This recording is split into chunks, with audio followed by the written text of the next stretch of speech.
The squirrely little Seahawks and their precious Pete Carroll are going to find a way to convince themselves that they can get a W tonight on Thanksgiving Day. And we know what happened 8 years ago. We're not going to let that happen again. Niner Nation, it's Niner time. The problem that we're facing is real. There are multiple problems the Seahawks always seem to have against us, namely their ability to use grit and determination to put us up against it and have close games, force close games.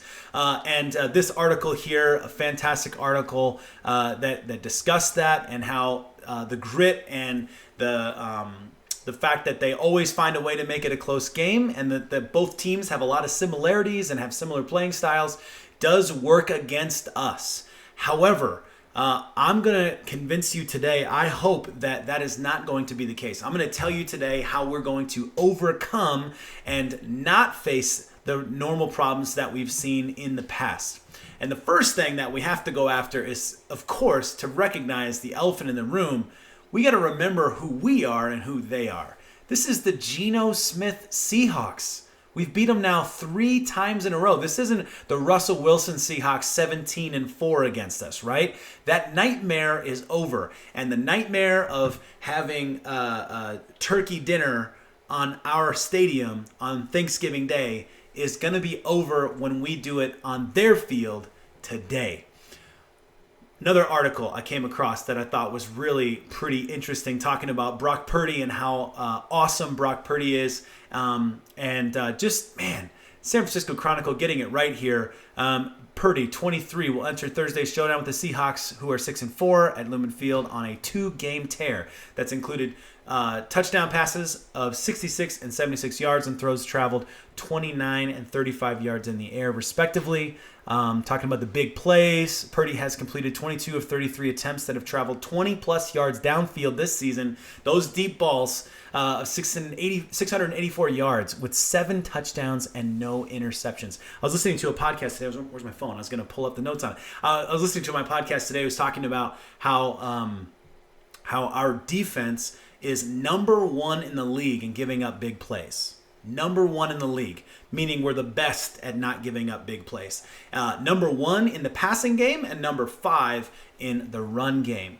And the Seattle Seahawks, they don't have that over us. They can try and grit, ground and pound. They can try and do little chip plays here and there and try and outsmart us, but it's just not going to happen. The talent is not there. Let's be honest.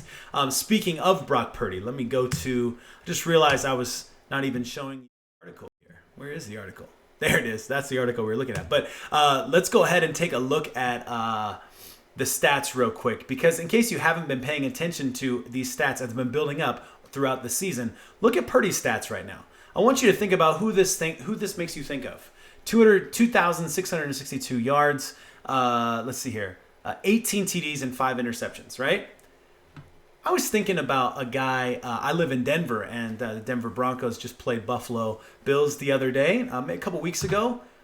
Let's compare him to Josh Allen for a second. Widely considered one of the best quarterbacks in the league, if not the top 3 quarterbacks in the league. Josh Allen, 22 TDs and 12 interceptions. So 4 more TDs. However, am I right in saying this? Yes, 1 more game played, 4 TDs over 1 more game played, and 7 more interceptions. 7 more interceptions. Brock Purdy is playing out of his mind, and he's just now getting started. This is the kid. This is the player he's just becoming right now. So this is a very exciting time, of course. We have a QB that anybody would want. We have a running back that any team would drool over. We have Debo, who still has a ton of room to grow as well. And of course, we got to look at George Kittle. I pulled up his stats against the other tight ends. I mean, George Kittle is in line to steal Taylor Swift because he's outperforming widely argued best tight end in the league with 30 less targets. Look at this. Where are we at? 43 receptions. Oh, he targets 56 targets. So almost 30 less targets.